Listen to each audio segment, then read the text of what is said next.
اعوذ باللہ من الشیطان الرجیم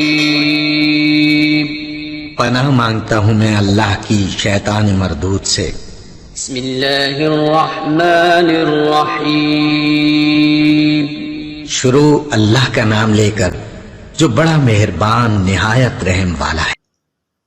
آج کی اس ویڈیو میں ہم انشاءاللہ ایصال ثواب کا مسنون طریقہ بیان کریں گے کہ یعنی اگر آپ کے عزیز و اقارب میں سے، آپ کے والدین میں سے کوئی اس دنیا سے چلے گئے ہیں تو ان کو ثواب کس طرح پہنچائیں، اور کیا آیا غیر سنت طریقہ، غیر شرعی طریقہ پر ایصال ثواب کرنے سے ثواب ہوگا یا پکڑ ہوگی۔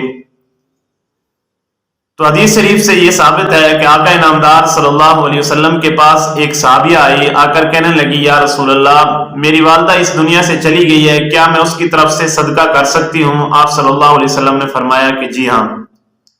تو حدیث میں تو یہ آیا ہے کہ مالی ہی جتنی عبادت ہے، یعنی کوئی پیسہ روپیہ خرچ کر کے، کسی غریب کا تعاون کر کے، تو اس سے آپ نے ان مردوں کو ثواب پہنچا سکتے ہیں۔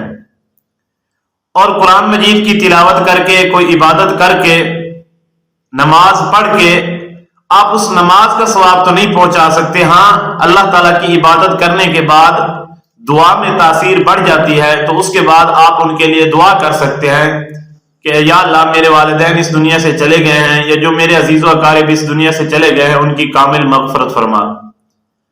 باقی یہ طریقہ جو عوام کے ہاں پایا جاتا ہے یہ کوئی خاص نہیں ہے۔ ہاں، قرآن مجید کی تلاوت کر کے بھی آپ ثواب پہنچا سکتے ہیں، آپ کسی کو کوئی مال دے کر بھی ثواب پہنچا سکتے ہیں، اور یہ ایصال ثواب کا یعنی ثواب پہنچانے کا کوئی وقت مقرر نہیں ہے۔ جس طرح آپ کا جی چاہے اور جس وقت آپ کا جی چاہے اور جو بھی قرآن سے پڑھنا چاہیں آپ ان کو ثواب پہنچا سکتے ہیں۔ دیکھو، قرآن مجید تو ایسی کتاب ہے کہ اگر قرآن مجید آپ آگے رکھ کے جو دنیا کا بدبخت تھا فرعون، اس کا نام بھی پڑھیں گے تو اس پر بھی 50 نیکیاں ملتی ہیں، کیونکہ آقا انعامدار صلی اللہ علیہ وسلم نے فرمایا کہ ایک حرف کے بدلے میں 10 نیکیاں ہیں، تو اس پر یقیناً 50 نیکیاں ملیں گی۔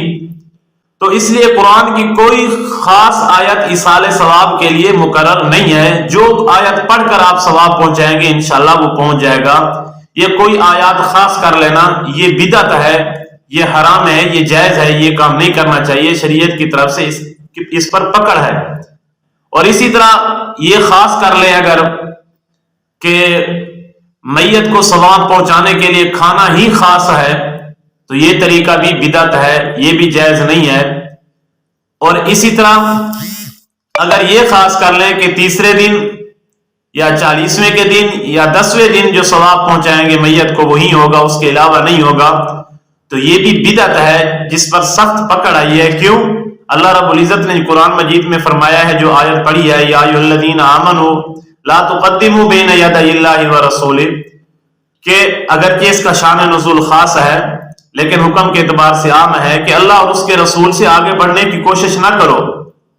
ہم تو یہی سمجھ رہے ہیں کہ جو چیز قرآن و حدیث میں نہیں ہے وہ ہمیں سمجھ آ رہی ہے، نعوذ باللہ، نہ آقا انعامدار صلی اللہ علیہ وسلم کو سمجھ آئی، نہ صحابہ کرام کو سمجھ آئی۔ تو یہ دین کو کوئی ایسا کام جو حضور نے نہ کیا ہو اس کو دین سمجھ کر کرنا یہ بدعت ہے اور اس پر پکڑ ہے۔ اور ہر بدعت جیسا کہ حدیث شریف میں آتا ہے یہ گمراہی ہے، اور یہ اس پر بڑی سخت وعیدیں ہیں۔ اللہ تعالیٰ ہر مسلمان کو محفوظ رکھے۔ السلام علیکم۔